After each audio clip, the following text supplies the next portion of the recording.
What is going on, everyone? Welcome back to yet another episode of the Schoch Factor Podcast, where I'm joined by the ever-handsome, very consistent Jake Mintz, 2020 over there, and Jordan Shusterman, who you might be thinking, wow, why is Steve talking about vision? Jordan Shusterman rocking beautiful new blue glasses Thank you, for this Steve. week's episode. So how are we doing, guys? I'm good. I can finally see you. Those glasses I have been wearing in all previous episodes were totally fraudulent, which means I've just been kind of hoping that I've been, making good StreamYard eye contact. And now I feel like I can see. I'm looking that you're over there, Steve. I'm confused that you described me as consistent. I think that I am many different adjectives. However, I don't know if consistent. I would love to be more consistent, but I think the problem was I added a vocal comma. I meant to say consistently 2020, always keeping it 2020. You never know when Jake is going to whip out a random pandemic. That's just the kind of guy he is. But guys, I feel like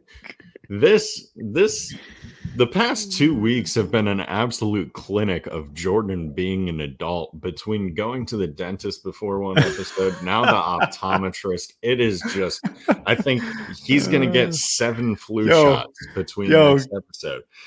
Give me this Warby Parker sponsorship. All right, let's make it happen. I'm ready to roll. We got to make it happen. Now that you can watch and see better, we can watch more baseball. And so I want to get into some of the baseball we watched this weekend. Let's do it.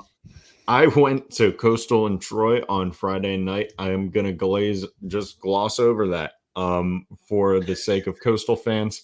It was Philly Friday, which meant that in the tailgate lot, they had Philly cheesesteaks, and the Philly cheesesteaks were phenomenally good.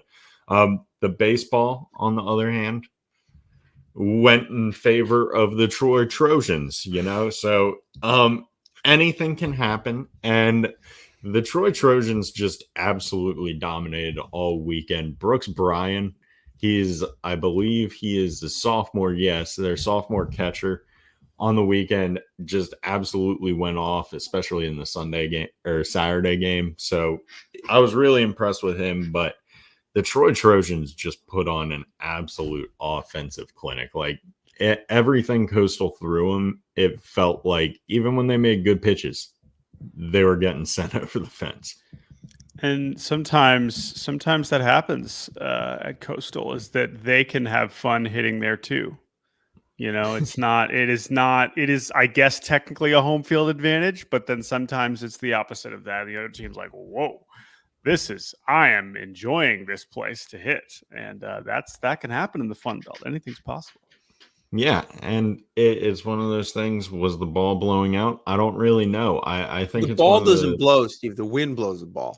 That's a good point. That's a good point about the ball blowing out. As we know, because the ball blows.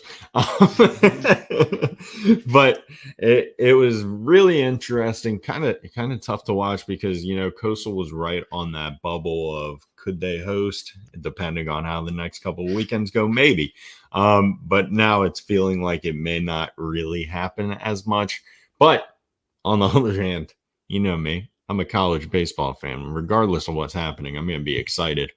I was really impressed with the Troy Trojans. Tremaine Cobb Jr., their shortstop, he's fun. Talk about just an athlete. Like, that dude was flying all over the field all weekend. I believe he hit a grand slam in game one, I want to say it was. But either way, he was impressive to watch. Yeah. Fun Belt is... It is exactly that. This is, I think, the conference, the mid-major conference, where you keep going down the standings and you're like, kind of like that team, kind of like that team, kind of like that team. And like the standings are interesting enough where, Coastal's 11-10 in conference, and Troy is 14-7. So credit to them. And yeah, you're probably right. And Steve, I mean, it's kind of devastating for you. That just means that you will not be at the Coastal Carolina Regional.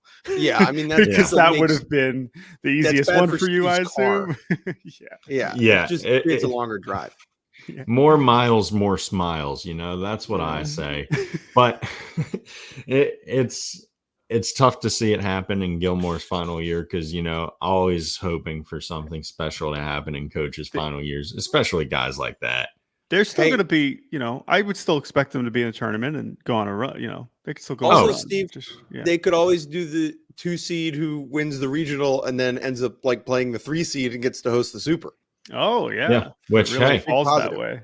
Yeah. Never see that's where all the math gets involved, and that's where my brain just goes, you know what? I don't like that part. It feels when you get to that point, especially as a team, and you're thinking about it like that, and like it's always like, oh, well, if this happens, then this happens. It gives off like those travel ball vibes of like, all right, well, we didn't play great today, but if another team absolutely does horrible or something like that, that always we'll make it out of the round robin.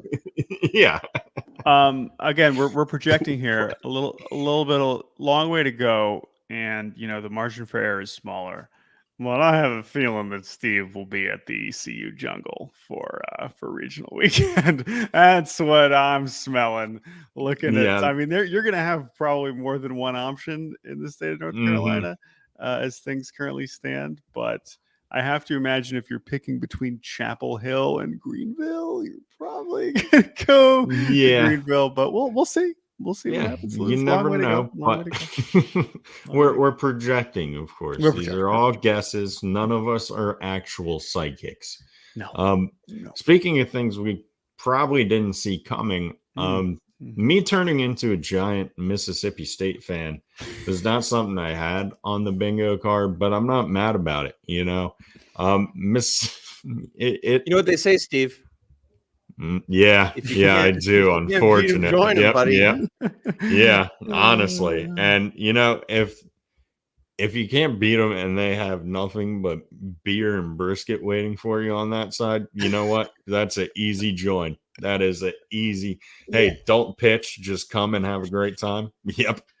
It is a reminder, I think. I actually want to dig into this for a second, Steve, because when we athlete and sport, like there are these rivalries that get created because that's what makes the whole thing fun, right? Like the history of two places not liking each other. I understand like UVA, Mississippi State is not exactly that, but like, the pain of a moment on the field goes away because at the end of the day, everyone likes baseball and beer and brisket. And I think that both you and Mississippi State's ability to put bygones in the past and to enjoy the wonders of this beautiful sport has warmed my cold heart and made me feel more optimistic about the world that my children will live in one day.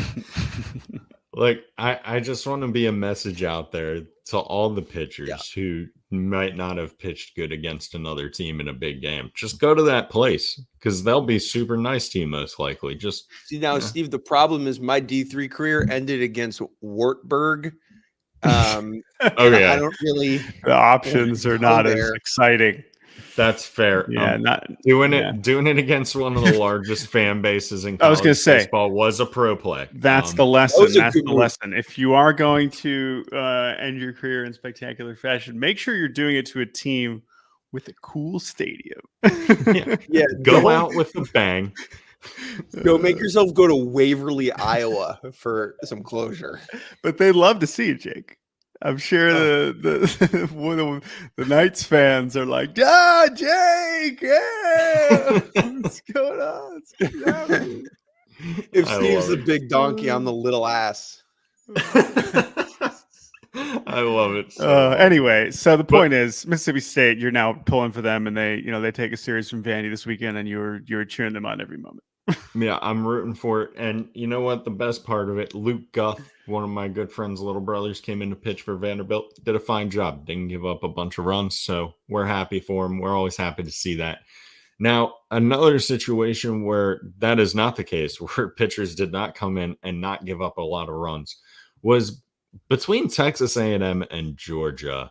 We saw just probably one of the most I don't know if it was public hazing, but it could be defined as that, because in the first inning of this game, between Georgia and Texas A&M. It elapsed 55 minutes was the total time frame, and it was, I believe, the score 9-8 after Correct. the first inning, and it finished with a score of 19-9, scoring 19 unanswered runs. The Texas A&M Aggies.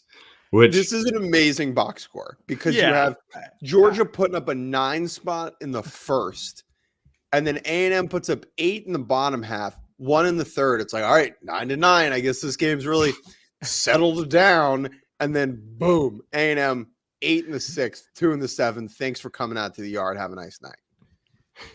I just think that, like, the mentality of, because whatever, at every level of baseball, all the teams will tell you, oh, we're never out of it. You know, we never give up. We never think that we're out of the game. And, like, with an offense like this.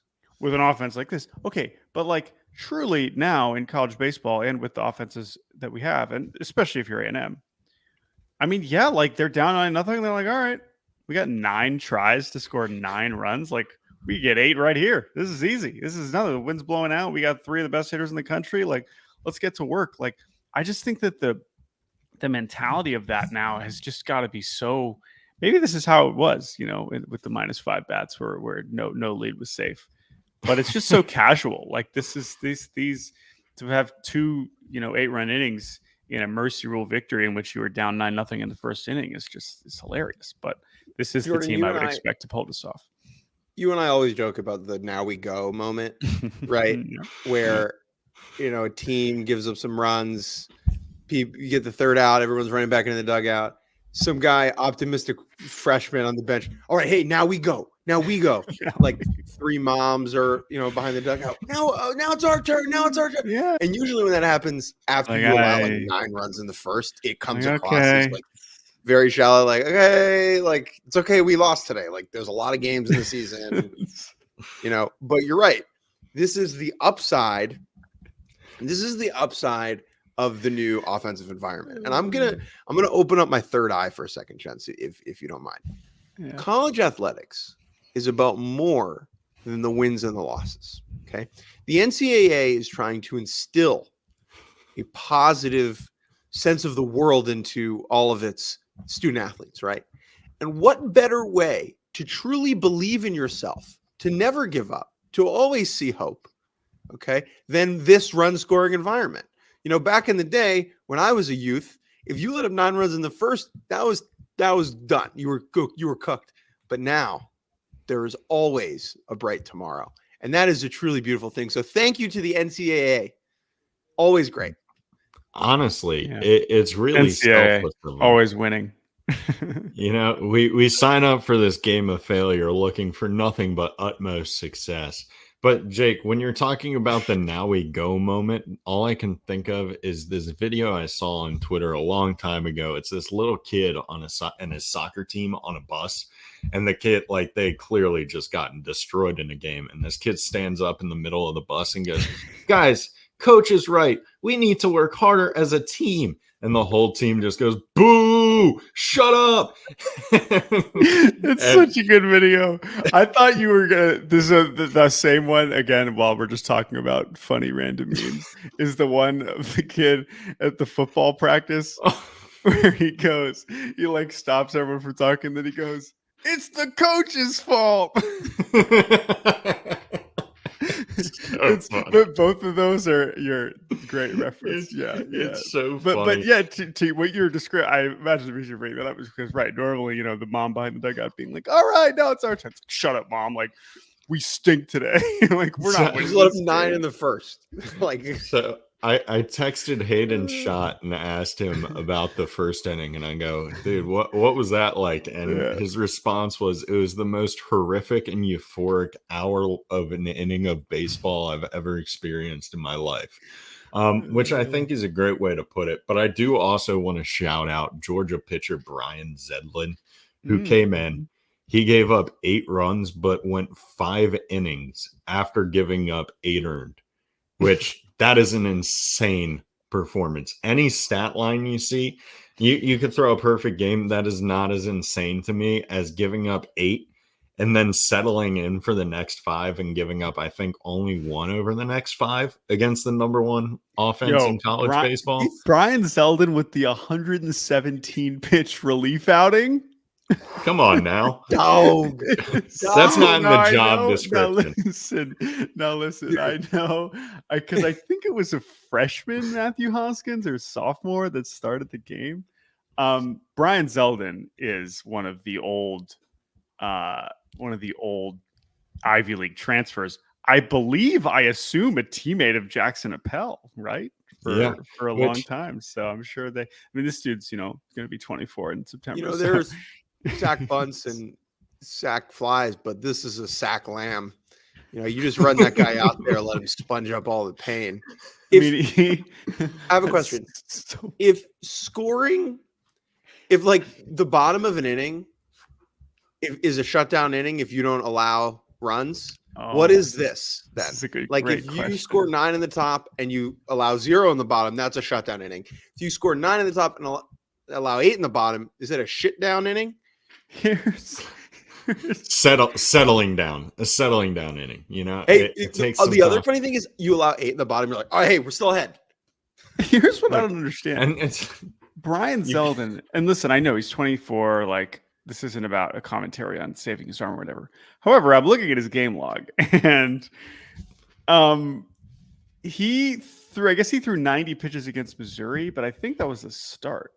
But man, 118, because the thing about 118 pitches in relief is that was never the plan, right? There's no scenario where all right, Brian, when he went to the bullpen at the start of that day, the start of that game, he was not thinking, I'm going to throw 118 pitches today. There was no part of his mind where that was in the cards. No, not at all. You get a test. You expect something lengthy, 100 questions. That's a start. You get a pop quiz. You don't expect that to be the same length as a test, So that just absolutely insane. Absolutely saving the bullpen for the rest of the weekend, which, it paid off in game 2 of the doubleheader, I believe, where they walked away with 1. That's big time. That's a huge deal. That's why it's so valuable. So didn't get swept. We'll take it. No, you get a win in College Station, man. That's raise the banner. I mean, man. Most runs to come out of the bottom since Steve had a bad burrito in Omaha. Yeah, just wait till we get to Omaha and go straight to that pho place. That place always gets me good. Now, okay, Steve. The last game I want to talk about is probably from a place where there isn't likely a lot of pho, and that is South Bend, Indiana. And we're going to talk about Wake Forest and Notre Dame. I don't know. I've never been. Jake, never let's been. do some yelping while I got it. All right, yeah. go Let ahead. me All know right, tell how us it about Wake is. Forest and Notre Dame. Go ahead. But I'm sure they have great pho around South Bend. But Notre Dame coming absolutely out of nowhere, taking 2 out of 3 from Wake Forest, which I'm sure coming into the season, nobody had on their bingo cards. So shout out to the Irish. One of my former UVA teammates, Hunter Hines, had a very good weekend. He hit a couple of home runs, I believe. So it was really good to see that. I'm kind of talking about them fast because I am worried about how deep Jake is getting on Yelp. I just wanted to say, as someone who lives in a medium-sized city in Indiana, small to medium-sized city in Indiana, we don't have. I will say, pho is not. We have great Thai food, we have great Indian food, no pho, no Chinese food to be spoken of. So I'm curious what it is in South Bend. It doesn't come top of mind, like chili. Or Skyline, I think of that. But we're back. We're going over to South Bend. That's the other side of Indiana. So what do we got, Jake? You've done some research. So the people of Nom Pho, and I think this is Nom Yum, NOM Pho. They're probably insulted by you. Okay, how many stars? Nom Pho. It says Jordan. One person writes in the reviews, "This is the best Asian food I've ever had in this country." And Steve just said, "I don't have fun in South Bend." That's interesting. So I actually just heard that they have the best Asian food in the country. So the owners of Num Pho, if you're listening to the Schoch Factor podcast, which they probably are after Notre Dame's rousing series victory at home. Yes. Let us Steve does not send speak for us. some fun. We will bring Steve to South Bend and Just we will pour that fun in an envelope and mail it to Steve. Anyway, Notre Dame. It's got good reviews. Yeah, there you go. Steve's just fact checking you, Jake. Okay. Notre Dame takes a series over Wake Forest. Again, this was a little bit disappointing from Wake just because it's like we were starting to believe again. We were like, here they come. Oh my God, they're going to host. They're going to be a top 8 seed. Wake, anything's possible. It's all coming together, and then maybe not. I will say Notre Dame is probably the ACC team I have given the least thought to this season. Mm-hmm. I mean, have I watched a Notre Dame game? I mean, before this, so good for them.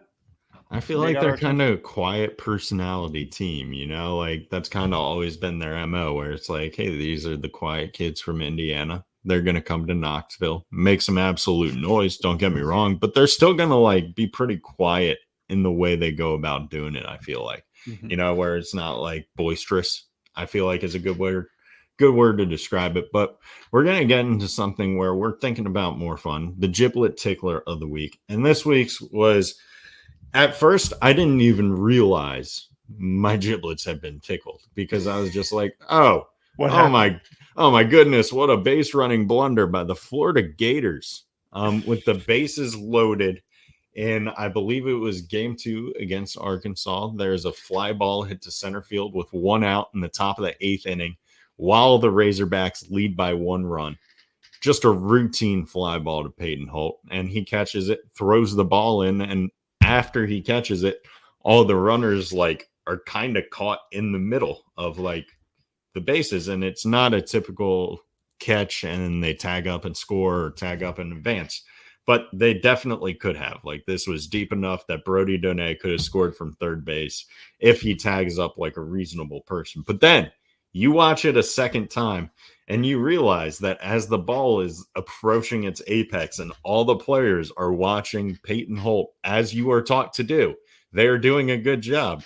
He does a thing where he pretends to catch the ball before actually catching it. And so they all kind of do a jump and get off the bag because they're like, okay, time to go. Because I've trained my whole life to when I see that elbow go down, sprint to the next base. And they can't do that. And he ends up getting an inning-ending double play with the bases loaded out of this deke where it ends up with Brody Donay getting caught up in a rundown between third base and home plate. And again, he did not do anything wrong. It's like it would not be embarrassing to lose a chess match against the master champion of chess right now. That is a normal thing. To get grandmaster, I believe, is the official term. Really? That's interesting. Yeah, that's when you reach the top of chess, you are a grandmaster. What happens when the mega grandmaster steps up and then the mega ultra? There's let's save that for the chess podcast. I can't help. Yeah, I'll save that for chess talk with Steve later. But it was just an insane play, one of those high IQ baseball moments. And after the game, they interviewed him, and he was like, "Yeah, I kind of thought about hey, if there's a routine pop up to me, I could make this happen." And it's like, how do you think of that? I think of that during batting practice. Dude, imagine if there was a deke where the guy acted like he dove, caught it, fumbles it around the whole time, comes in, then officially catches it, then just made up scenarios like this in my head that could never happen. And this just happened. I don't know how we've never seen this before. We've seen it attempted. I mean, it's just hard to pull off this perfectly. He nails it. Yeah. Because what he really crushes here is the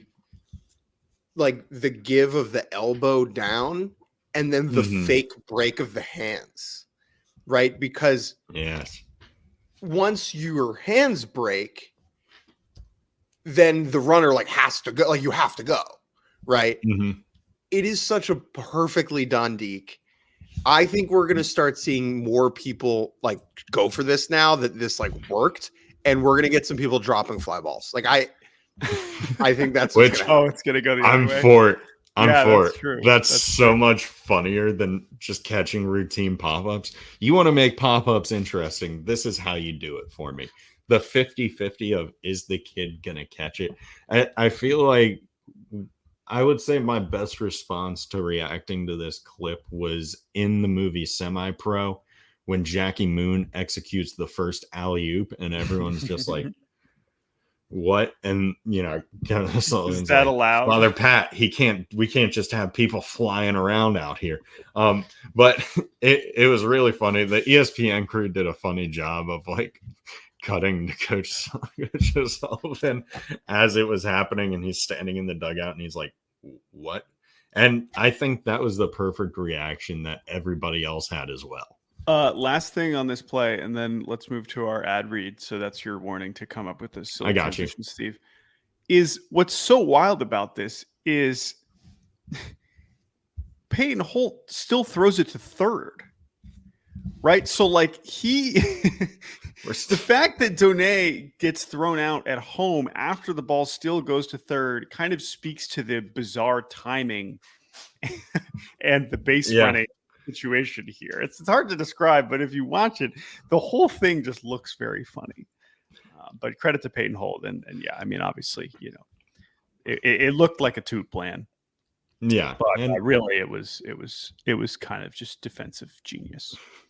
And for me personally, I love when the guys act like they're going to catch something and then they don't. Like another example of this weekend, or last weekend maybe, an LSU fan named Corey.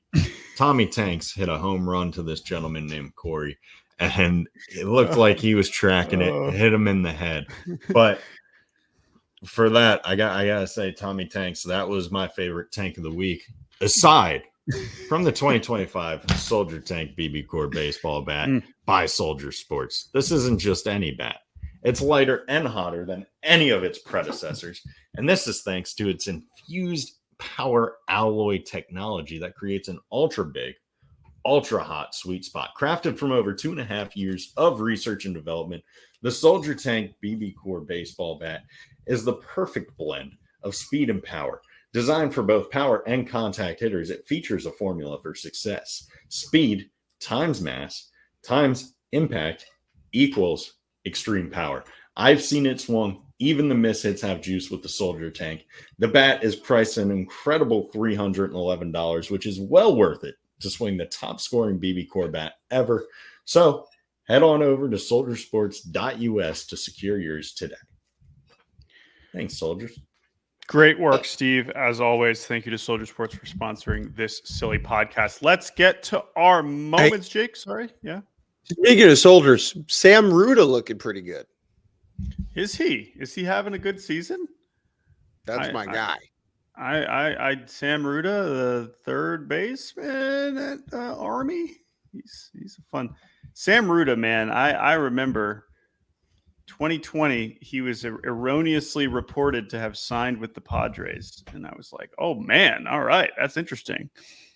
One of the weirder moments of the 2020 undrafted signing period. Sam Ruda is not on the Padres. He's still playing for Army. Good for him. Steve, let's start us off. Yeah. Moments of the week. So first moment I want to talk about is one of my favorite new teams, of course, Mississippi State. In the top of the ninth with 2 outs, Hunter Hines belts a go-ahead home run against Vanderbilt that ultimately allowed them to secure the win in this game, but also the series victory. And that was really cool. He just absolutely cranks this baseball. It was a very satisfying home run to watch. Hunter Hines, who was just bullying the Vandy lefties all weekend and couldn't touch the right-handers. Very strange sequence of events, but man, he is the kind of guy that you just want to watch him hit baseballs far. I don't. Again, it was a really slow start for him, but he's kind of taken over as Dakota Jordan has cooled off, and Hunter Hines has been outstanding. So that lineup is fun when it's cooking. It's a tough. Yeah, I mean, one strike away for Vandy in that game, right? Or 1 out away. And he's just like one of those people where, like, if you see him walking around, it's like, oh yeah, no, that makes sense that guy absolutely demolishes baseballs. Yes. Now the next moment, I have this one labeled "Gamecocks make a boner." because a boner, the actual word means mistake, as many people know. That is what happened here. This is a big one. Ethan Petrie hits a 3-run home run into the South Carolina bullpen, which, you know, we've seen this happen plenty of times. It's very fun to watch him hit home runs. And while doing this, he's very excited. The runner on first base, Austin Brinling, is like, is that going to get out? Is it not going to get out? Because it was kind of, it wasn't absolutely demolished. It wasn't a no doubter so much. I would argue it might have been. But I understand getting excited and wanting to just turn and watch for a second without having to think about the run. So here's my take on this. I think it's Ethan Petrie's fault because it is. Austin Brinling, I hate to blame the guy who's, you know, hitting all the homers. Austin Brinling's job is to make sure that ball is going to either get caught or go over the fence. And so for him to be halfway, that's good base running, right? Yeah. And that's his job as someone who's hitting ahead of Ethan Petrie, right? Yeah. Get on base and don't get out. Yes. I totally agree.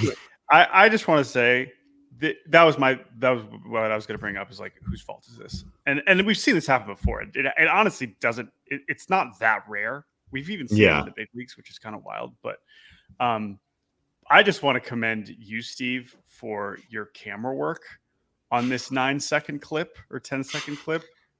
Did you take this of the TV? I don't know if you. Yeah. Yep. Okay. Everything about how you shot this and edited this is just exquisite.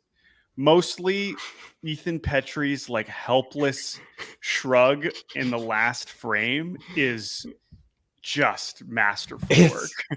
It just makes me want to watch the clip over and over and over. I gotta give Brinling though some credit. Like, he realizes what's going on pretty quickly and is like, but it's too waving late, Petrie behind him and trying to sprint ahead of him. It's like, buddy, that cat's out of that bag. Yeah, it's over. Yeah, they know. They know. They see you. Yeah, like, you can't, and you're also on TV. It just Steve's stinks. taking a video of you on his couch. So my bad. It has been seen. It has been spotted a million times, according to Twitter. This is 1 million views. Yeah, my bad. For me, it just sucks that the dude puts a ball over the fence, earns 3 RBIs, and it only counts as a 2 RBI single at that. But like, I actually love that this is a rule, because it requires such a silly sequence to happen, that as stupid as it is that he doesn't get credited with a homer for hitting the ball over the fence in fair territory, I think this is hilarious that it's a single. And I actually love this about baseball, even though I would feel way worse. Like, this would be different if Ethan Petrie was like competing with Charlie Condon for like the home run record, you know, that would feel a little bit worse. Then we'd have to be like having some asterisk talk. But in this case, whatever. It's funny to me.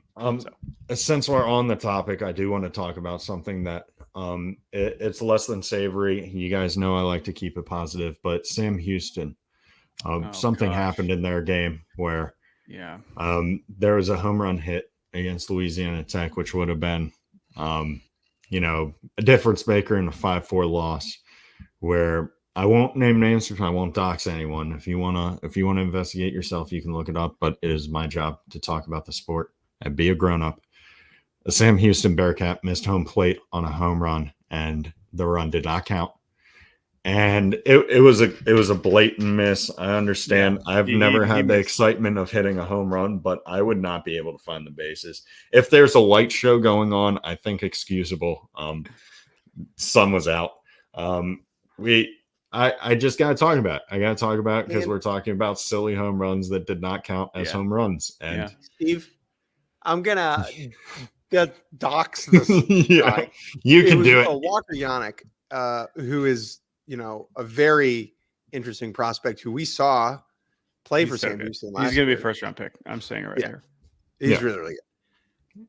It's even worse because this is a guy who spends so much time around the plate. He is a catcher. He is the closest to the dish. He knows exactly where it is.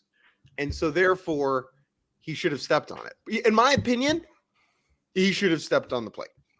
Counterpoint. No one's closer to the umpire when they're bending over with the little paintbrush to wipe off the plate. You know how the umpire has to, and they always give out the and maybe he's thinking, I'm looking out for him. I don't want him to have to wipe off the plate. I want him to just, so I think he's being a good guy and the umpire misconstrued it. That's my I like my this, final although thought there. I think we're looking at full it turf might be. here, so anyway, Yeah, it is. one random comment, just because I guess I haven't watched a lot of games this year at Louisiana Tech. I just remember that regional game where Jalen Battles hit the homer to left field, and there was like 50,000 people like in left along those apartments, and watching a game there where the apartments look completely abandoned and there's nobody out there just looks so weird. Yeah, because I mean classes are done, so they might be abandoned. Like the dorms might be empty too. It's so funny because like the view of out of these seemingly much older non-renovated apartments is every bit as good, if not better, than the one at the Dude. Like these are the lofts. It's just it looks honestly different. Same with a Northwestern. It looks like freshman housing.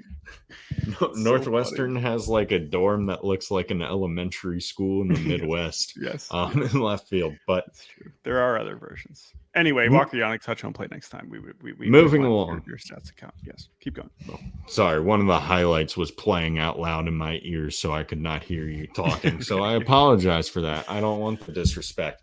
But the highlight that was playing was Wyatt Hensler. I've said it in 2022 and in 2023 where he broke the single season home run record for Penn, because in 2022 he set the record at 14. 2023 sets the single season record at 18. 2024 sets it again at 19. Next season he's transferring to Texas A&M because, as everyone knows, no grad students in the Ivy League. And at the end, the hardest decision you have to make as an Ivy League player is, am I going to transfer to Duke or Texas A&M when all said and done? And neither's a bad option. Obviously, they go more places, but the pipeline feels strong between those universities. And I think it'll be a little bit more difficult to break the record at a school where he hasn't already set the record, because, uncharted territories. But if there's a guy to do it, I think Wyatt Hensler is the dude. Yeah, I love this. I love this guy. I am excited to watch him in the SEC.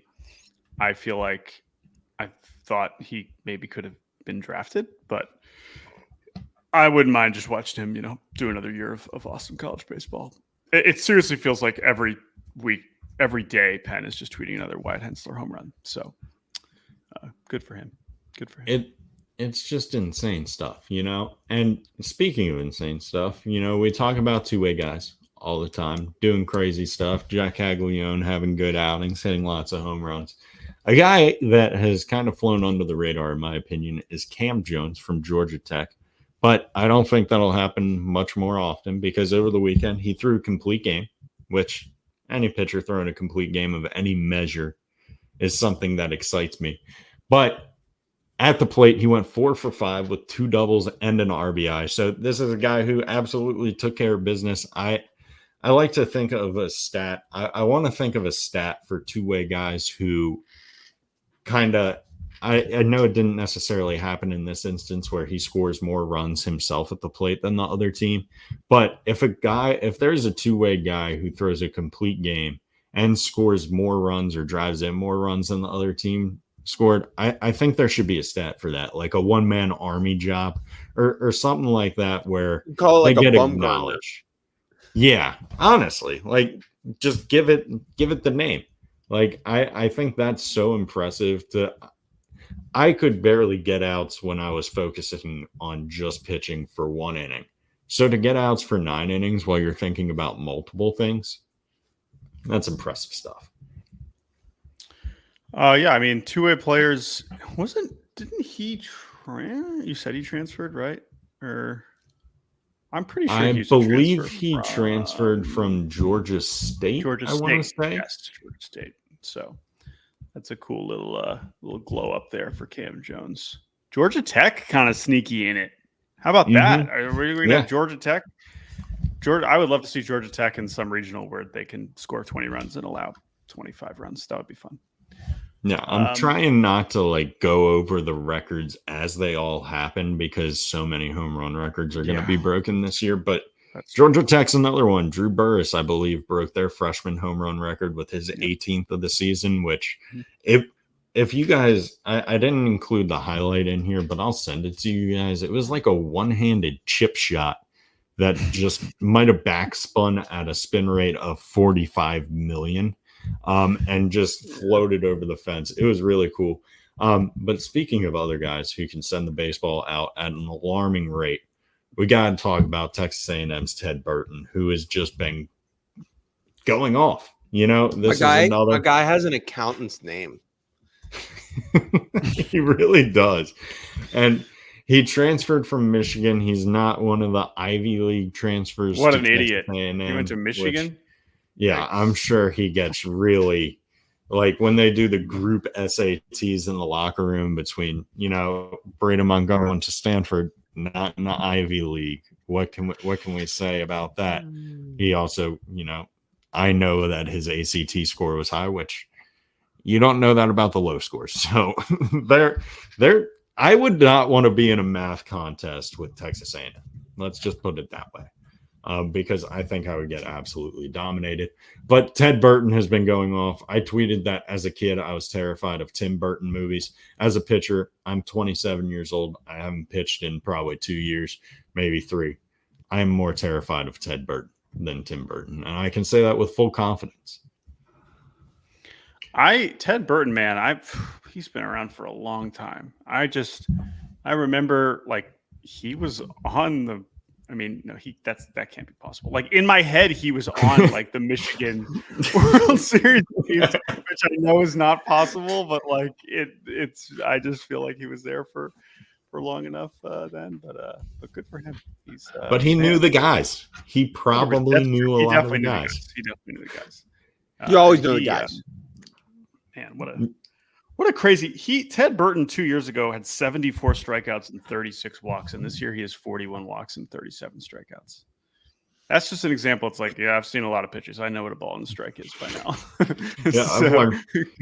Good for you. Good for you, Ted Burton.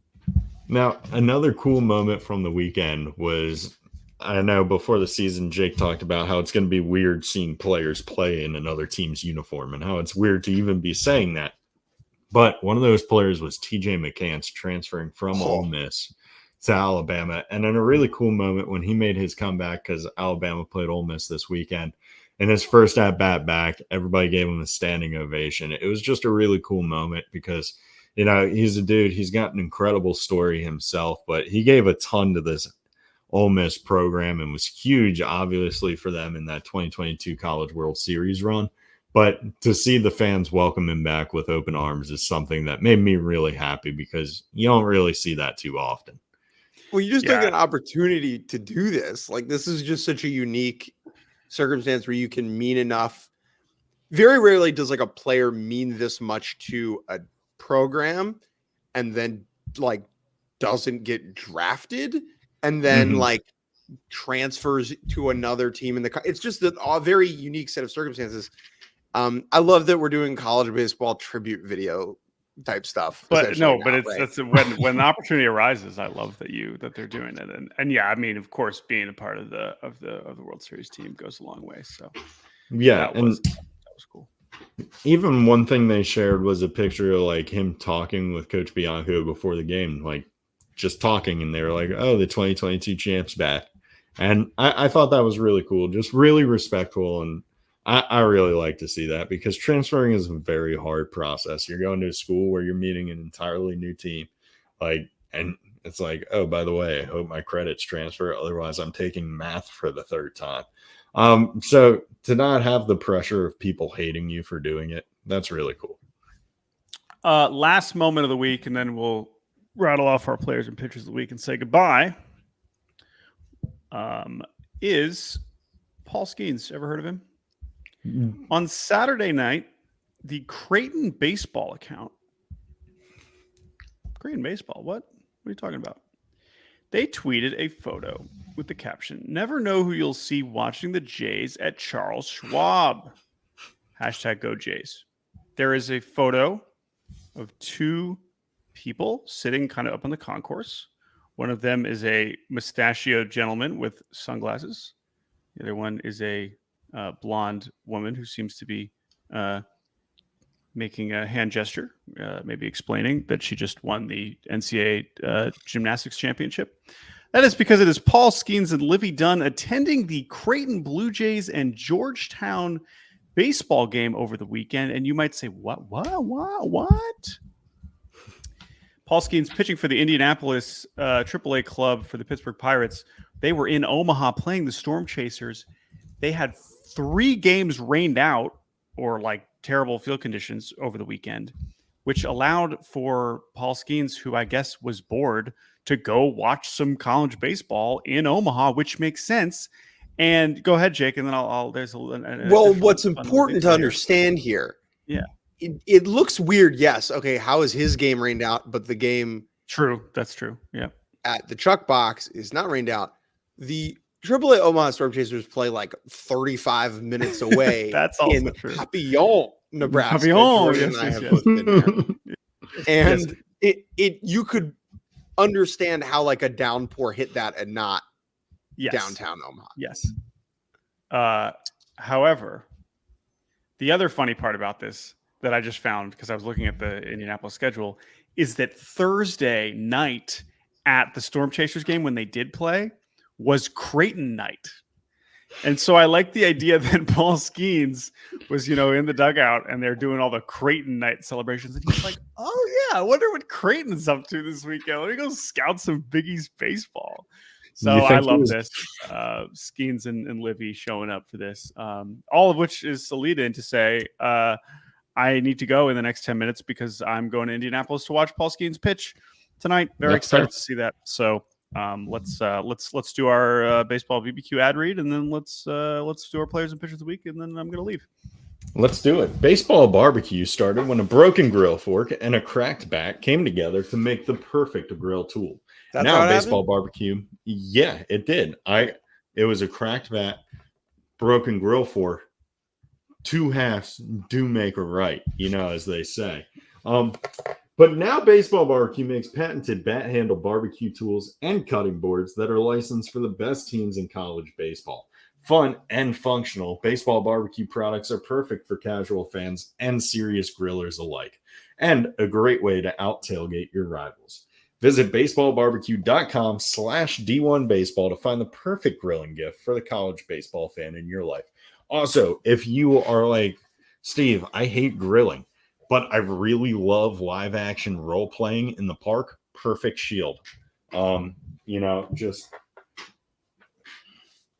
perfect for LARPing. I know nothing about LARPing except watching the movie Role Models. Yeah, I've watched the movie Role Models, though, quite often. This is impressive. You've referenced 2 movies I've actually seen. Semi-pro. Yeah, I can. Every time I think of a movie reference, I go, I know this is a risk. But I fire it off, So I appreciate that. We got to. But in the essence of speed, Jordan, who's your pitcher of the week? My pitcher of the week is Brody Brecht. Brody Brecht's season was kind of going off the rails, as Iowa's kind of has collectively. But Brody Brecht individually appears to have gotten back on track with back-to-back 7-inning outings with double-digit strikeouts.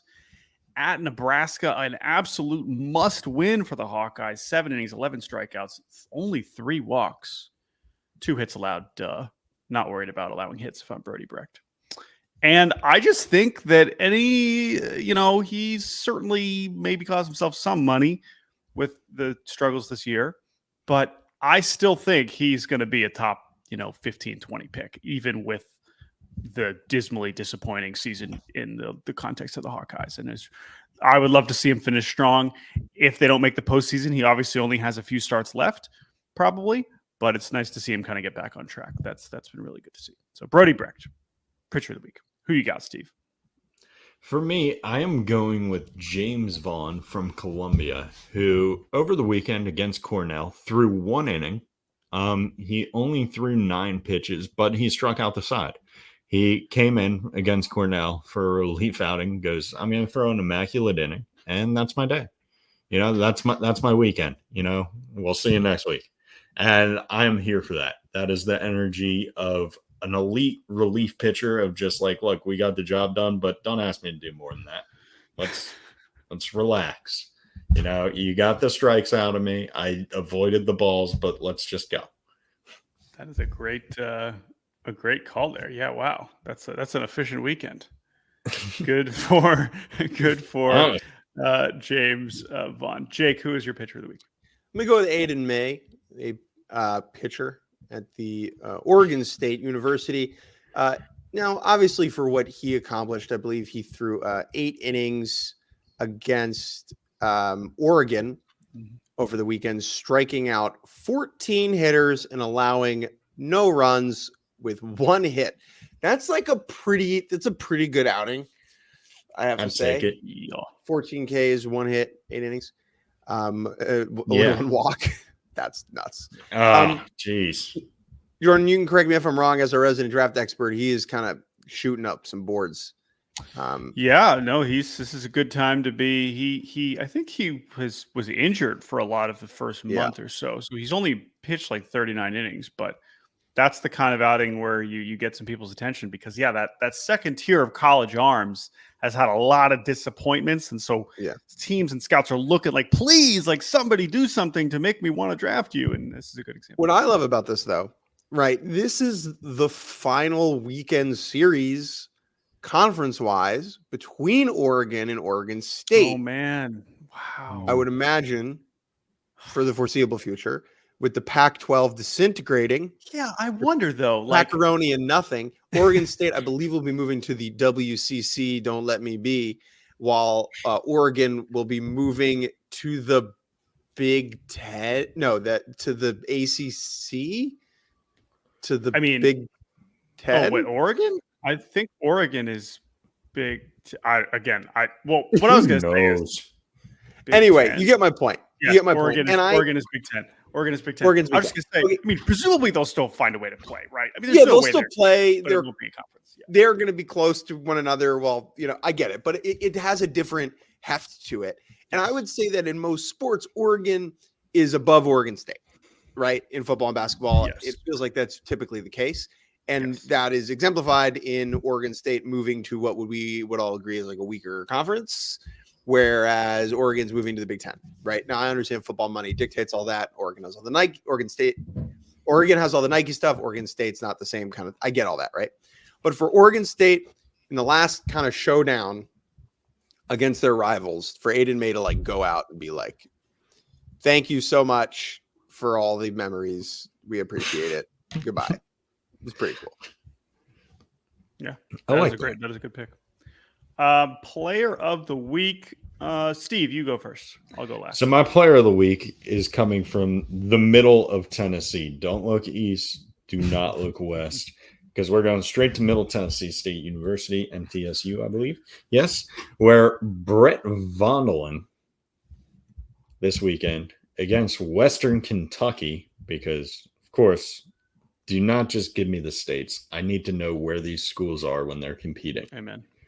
He hit 3 home runs. 2 of them were grand slams, and I added the highlight after I believe it was his 2nd grand slam, and it's one of my favorite videos to exist. So he gets excited. So he trots around the bases, and then Jordan, it appears that you just watched it. Do you want to explain to us it's what just happened? Great, because I'm glad that your caption didn't spoil it, because you watch him round the bases like I just hit a 3rd home run. Then he goes to the dugout ready to jump up and do the very cliche, hype celebration. We did it. And he just goes full banana peel, just falls on his bum. And it is so funny. And it seems like his whole team is laughing at him. Honestly, tough look for the cleat brand. I don't know what brand it was, but this is similar to a Zion Williamson blowing out the shoe situation, where it's like, hey, look, the knife shoe didn't knife shoe at the end of the day. It just completely gave up on him. But driving in 10 RBIs with home runs in one day, that works for me. Yes. That'll still do a it. successful day at the Yard. Jake, who's your player of the week? Well, I would like to mention something about Middle Tennessee State. Mhm. So I did a little jujuling. The mathematic geographic center of the state of Tennessee is only a half mile from the campus of Middle Tennessee State University. They nailed it. So, and I wonder if that's something they knew when the university was even founded, right? Did they have the tech for that back in the day? Oh, I see. You know, they were like, this is the middle of Tennessee State, right? Good cartography. They just They're not had Central Tennessee State, right? Middle, baby, mid Tennessee State. How did they know? That's a cartographer's nightmare. Trying to think of that, before Google Earth, thinking of trying to do this before Apple Maps existed stresses me out. No, I'm so in. I think they crushed this, whoever. And it seems like they've been Middle Tennessee State the whole time. So that's pretty impressive. Who's your player of the week, Jake? Carson Benj. Carson Good Benj. Good player. The Pokes are hot, and Carson Benj is the reason why. He's doing a little two-way action as a treat. 5 innings in the opener against Brigham Young University, I believe on last Thursday. But then he continued raking over the course of the weekend with 6 RBI, with 4 home runs. He can do a lot on both sides of the ball. And that's my pick. There you go. That is a good pick. That's another gentleman Good who call. will be a first-round pick here in a couple of months. Probably as a hitter, though. Speaking of two-way players, my player of the week is Cole Mathis. No, not pitch. Good transition unintentionally, Jake. Because Cole Mathis, College of Charleston, was doing both this year, only hitting. I don't know if he had Tommy John surgery like Shohei Ohtani, but this is a guy who was hitting and pitching not just at College of Charleston over the last few years, but also on the Cape, where he hit 11 home runs last year. Just had a big weekend for Charleston, is now up to 11 homers this season. Kind of amazing that he could hit 11 homers on the Cape, and it would take him this long to get 11 homers in the spring season. But he's heating up, and he's a really interesting, impressive hitter. So shouts out to Jeremiah Jenkins at Maine, who I'm also giving some love here on the show. But Cole Mathis is my pick, who, like Shohei Ohtani, appears to only be doing the hitting right now. And maybe like Ohtani, he will return to his two-way ways at some point. But for right now, he is simply a hitter, and he is my hitter of the week. Yeah, I remember watching Cole Mathis. I believe he started the All-Star game on the Cape. He was the starting pitcher, which that's not easy to do. You got to really be impressive. And so it's interesting that he hasn't been pitching that much this year. Mm-hmm. Yeah. I mean, listen, this is, again, I have no idea if he's injured or what the deal is, or if he's just decided to focus on hitting, but either way, credit to him. All right, Steve, I'm going to go watch Paul Skeens throw baseballs past players you've never heard of. That's a good call. Let me know how it goes. Let me know if he's decided to drop down yet. If not, send him my info. Right. Happy to help. Yeah. Just anything to help the game. But I will. I'll let you know, bro. I'm sure you're about to watch a million strikeouts. But either way, if you are listening to this, thank you so much, because that means you just tuned into a whole episode of the Schoch Factor podcast. You are an insane person, and I cannot thank you enough for caring that much about college baseball. Thank you, as always, to our sponsors, Soldier Sports and Baseball Barbecue, for allowing the Schoch Factor to happen. And, of course, thank you to D1 Baseball and Sirius XM. They did send me something, but it's not for this, but I'm going to repurpose it. Make sure to listen and subscribe to the Schoch Factor podcast now on the all-new Sirius XM app, d1baseball.com, or wherever you get your podcasts. I have been saying maybe one day they'll get me an outro. They kind of did. We are close.